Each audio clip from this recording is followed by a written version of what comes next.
فیہا خالدون۔ جس شخص نے گناہ کیا اور اس کے گناہ نے اسے گھیر لیا فاولئک اصحاب النار، یہی لوگ آگ والے ہیں، ہم فیہا خالدون، اس میں ہمیشہ رہیں گے۔ والذین آمنوا وعملوا الصالحات، اور جن لوگوں نے ایمان لائے اور نیک اعمال کیے اولئک اصحاب الجنہ، یہی جنت والے ہیں، ہم فیہا خالدون، اس میں ہمیشہ رہیں گے۔ ان دو آیات مبارکہ کے اندر اللہ رب العالمین دو قسم کے طبقات کا ذکر فرما رہا ہے، خلود فی النار اور خلود فی الجنہ۔ خلود فی النار سے مراد وہ ہے کہ جن لوگوں نے گناہ کیا، بدعمالیہ کی، عاصی بن گئے، اور یہاں جو قرآن کہہ رہا ہے کہ اس کے گناہ نے اسے گھیر لیا، سے مراد یہ ہے کہ گناہ کو اس حد تک کیا کہ شاید اللہ کا بھی انکار کر کے کفر میں داخل ہو گیا۔ تو جب یہ کفر میں داخل ہو گیا تو ایسے شخص کا ٹھکانہ ابدی طور پر جہنم ہوگا۔ اور یہاں پر اس آیت کا مصداق یہود کے وہ لوگ ہیں جو حضور صلی اللہ علیہ وسلم کی نشانیوں کو سمجھنے کے باوجود بھی توریت کے اندر حضور صلی اللہ علیہ وسلم کی رسالت سے انکار کر بیٹھے، آپ کے معجزات کا انکار کر دیا، آپ کی نبوت کا انکار کر دیا۔ تو اللہ رب العالمین نے یہاں پر فرما دیا کہ تم جیسے لوگ جو پیغمبر کی نبوت کا انکار کر بیٹھے ہو، کفر تک پہنچ چکے ہو، تو تمہارا گناہ ایسا ہے جس کے سبب تم ہمیشہ جہنم میں رہو گے۔ اگلی آیت خلود فی الجنہ والوں کے لیے اللہ رب العالمین بیان فرما رہے ہیں کہ ایمان، یعنی جنہوں نے ایمان لائے، یہاں سے مراد ایمان لانے والوں میں مسلمان مراد ہیں، جو تمام انبیاء پر ایمان لائے اور نبی آخر الزمان حضرت محمد مصطفیٰ صلی اللہ علیہ وسلم پر ایمان لائے۔ ایمان لانے کے بعد نیک اعمال کیے تو اللہ رب العالمین فرماتے ہیں ایسے لوگ جنت والے ہیں اور ہم فیہا خالدون، ہمیشہ رہنے والے ہیں۔ یعنی جہنم والوں کے کافر ہمیشہ وہ وہی رہیں گے، اور جنت والوں کے لیے بھی فرمایا یہ لوگ بھی ہمیشہ وہی رہیں گے۔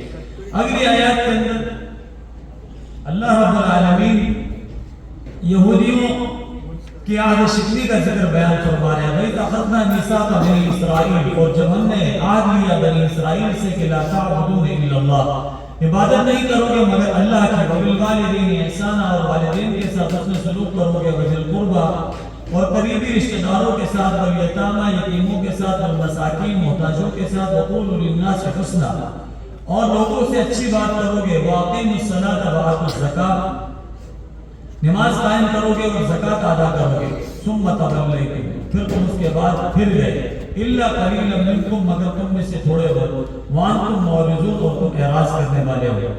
اس آیت کا مصداق بھی یہود کے وہ لوگ جو حضور علیہ السلام کے زمانے میں موجود تھے۔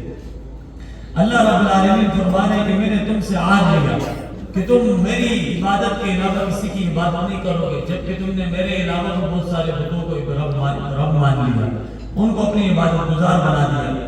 اور وبالوالدین احسانا، فرمایا والدین کے ساتھ حسن سلوک کرو۔ یہ امت بار امت محمدیہ صلی اللہ علیہ وسلم اور سابقہ تمام امتوں کے اوپر بھی اللہ رب العالمین نے والدین سے حسن سلوک، نماز کا قیام، زکوٰۃ، عزیز و اقربا، رشتہ داروں کے حقوق اللہ رب العالمین نے ان پر بھی رکھے تھے، اور حضور صلی اللہ علیہ وسلم کی امت بھی معمور بھی آیا کہ ان کے اوپر بھی یہ حقوق لاگو ہے۔ لیکن اس آیت سے پتہ چلتا ہے کہ سابقہ امتوں کے اوپر بھی اللہ رب العالمین نے ان احکامات کو رکھا تھا۔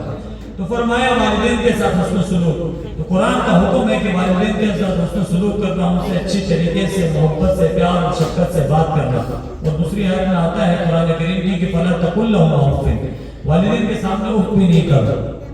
اور حدیث مبارکہ میں آتا ہے اللہ کے محبوب صلی اللہ علیہ وسلم نے فرمایا جو شخص صبح اپنے والدین کو جو ہے والدین کے چہرے کی طرف دیکھتا ہے تو فرمایا ایک حج اور عمرے کا ثواب۔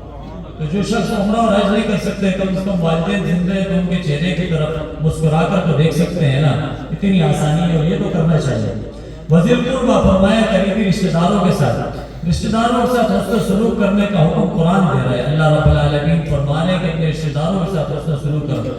حضور علیہ السلام کے رشتہ دار باوجود آپ کے رسالت کے منکر ہونے کے، یعنی مدینہ کے مکہ کے جتنے لوگ تھے حضور صلی اللہ علیہ وسلم کو جو ہے اتنے ظلم اور بربریت کے پہاڑ ڈھائے، لیکن جب حضور علیہ السلام کو پتہ چلا کہ مکے کے لوگوں میں قحط سالی آ گئی ہے، حضور صلی اللہ علیہ وسلم نے اپنی طرف سے ان کی مدد فرمائی، جن میں سے ان کے بہت عزیز و اقربا رشتہ دار بھی تھے۔ اس لیے فرمایا کہ رشتہ دار باوجود آپ کو تکلیفیں پہنچانے کے آپ لوگ ان کے ساتھ حسن سلوک کریں لازمی اپنی طرف سے، کیونکہ یہ اللہ کا حکم ہے اور اس کا بدلہ اللہ تعالیٰ آپ کو عطا فرمائیں گے۔ ولیتامیٰ، والمساکین اور محتاج لوگ، وقولوا للناس حسنا. اب یہاں سے فرمایا کہ لوگوں کے ساتھ اچھی بات کرنا.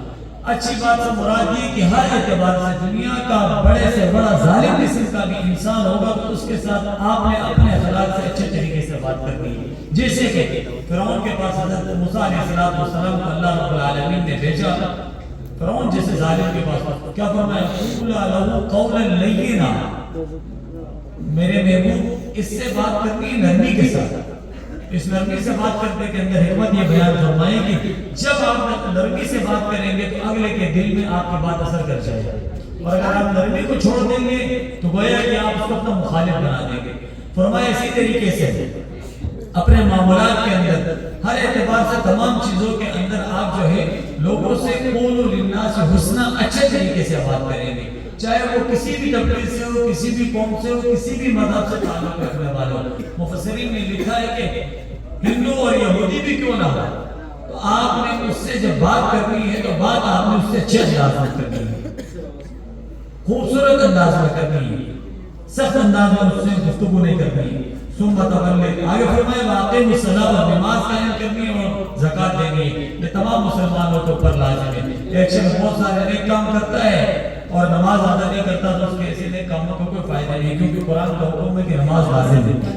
وہاں زکات اللہ رب العالمین نے آپ کو صاحب مال بنایا ہے تو آپ اس اپنے مال میں سے زکات اللہ رب العالمین کے فرمان کے مطابق آپ اس میں عطا جو ہے نا غریبوں اور محتاجوں کو دیں گے. ثم تولیتم من بعد ذلک، یہاں سے اللہ رب العالمین حضور صلی اللہ علیہ وسلم کی یہود کو مخاطب کر کے فرما رہے ہیں تم تولیتم، تو اس کے بعد میں پھر گئے، یعنی تمہارے باپ دادا بھی قول و قرار سے پھر گئے تھے اور تمہارے بھی یہی حالت ہے. الا قلیلا منکم، مگر تھوڑے بہت لوگ ایسے تھے جو اپنے قول و قرار پر عمل کرنے والے ہوئے. جیسے حضور صلی اللہ علیہ وسلم کے زمانے میں کچھ یہود ایمان لائے، جس میں سے بڑے صحابی عبداللہ بن سلام رضی اللہ تعالیٰ عنہ پہلے یہودی آئے تھے، پھر ایمان لائے، اور اللہ رب العالمین نے ان کو حضور صلی اللہ علیہ وسلم کی صحابیت سے بھی بڑا مرتبہ عطا فرمایا ہے. وَأَنْتُمْ مُعْرِضُونَ، اور تم اعراض کرنے والے. اعراض کرنے والے سے مراد یہ کہ اگر والدین کی خدمت سے کوئی اعراض کرتا ہے، ان کی نافرمانی کرتا ہے اور نمازوں کو چھوڑتا ہے، زکات کو ادا نہیں کرتا، نبوت سے بداخلاقی سے بات کرتا ہے، اور اس کے ساتھ ساتھ اللہ کے ماں سوا کسی کو اپنی عبادت میں شریک سمجھتا ہے، یا یہ سمجھتا ہے کہ یہ بھی اس درجے میں ہے کہ علیہ باللہ جو کام اللہ رب العالمین کر سکتے ہیں وہ یہ بھی کر سکتا ہے. جیسے کہ آج کل ہمارے مذہب پرستوں کا کچھ عقیدہ ہوتا ہے کہ بھائی بابا جو کرے گا، مطلب سمجھو اللہ نے بابا کو رکھا ہے تو بابا جو کرے گا تو اللہ کی، ایسا نہیں. بھائی اللہ کی اپنی ذات و صفات ہے، بابا کا اپنا مقام ہے. بابا ولی ہے، کتب ہے، ابدال ہے، کچھ بھی ہے، اس کا اپنا مقام ہے. لیکن اللہ کی ذات و صفات میں اللہ رب العالمین اپنے ذات و صفات میں واحد اور یکتا ہے، بے مثل اور بے مثال ہے. اس کی ربوبیت میں کوئی کسی اعتبار سے بھی شریک نہیں ہو سکتا، الا یہ کہ اللہ رب العالمین اپنے دوستوں کی بات مان لے اور کوئی نیک اللہ کا بندہ کسی کے حق میں دعا کر دے اور اللہ اس کو ہدایت دے دے یا اسے کچھ عطا فرما دے تو یہ اللہ رب العالمین اور اس نیک بندے کا آپس کا معاملہ ہے، یہ دوستی کا معاملہ ہے، پیار کا معاملہ ہے، محبت کا معاملہ ہے، شفقت کا معاملہ ہے. تو اس طریقے سے ہم کسی کو بھی یہ درجہ نہیں دے سکتے، اور اس طریقے کا کوئی ذہن میں رکھتا بھی ہے تو اسے اپنے عقائد درست کرنے چاہیے کہ اللہ رب العالمین کے سوا کوئی عبادت کا لائق نہیں ہے. اور کوئی یہ سمجھتا ہے جیسے کہ بیچ میں ہمارے یہاں کچھ لوگوں میں بھی ایک رسم چلی تھی کہ بھائی وہ اتنی نمازیں پڑھاؤ، باقاعدہ پامفلیٹ تقسیم ہوئے کہ اتنی نمازیں پڑھاؤ اتنے پیسوں میں. کیسے نمازیں پڑھاؤ؟ تمہاری نماز دوسروں کو کیسے پڑھ سکتا ہے؟ بھوک تمہیں لگی ہے، کھانا دوسرا کھائے، تمہارا پیٹ کیسے بھر سکتا ہے؟ تو یہ اللہ کا حکم ہے. اس طریقے سے اگر ایسی چیزیں کوئی بھی کر رہا ہے حضور صلی اللہ علیہ وسلم کی امت میں ہوتے ہوئے بھی، تو اگر یہ ساری چیزیں موجود ہیں تو وہ اعراض کرنے والوں میں شامل ہے. وہ کسی بھی قسم کا کیوں نہ ہو، کسی بھی منصب والا کیوں نہ ہو، وہ انتم مورزون میں شامل ہوگا، اعراض کرنے والوں میں شامل ہوگا. لیکن دعا فرمائے کہ اللہ رب العالمین ہمیں احکام کو سمجھ کر اس پر صحیح طور پر عمل کرنے کی توفیق عطا فرمائے. وآخر دعوانا الحمدللہ رب العالمین.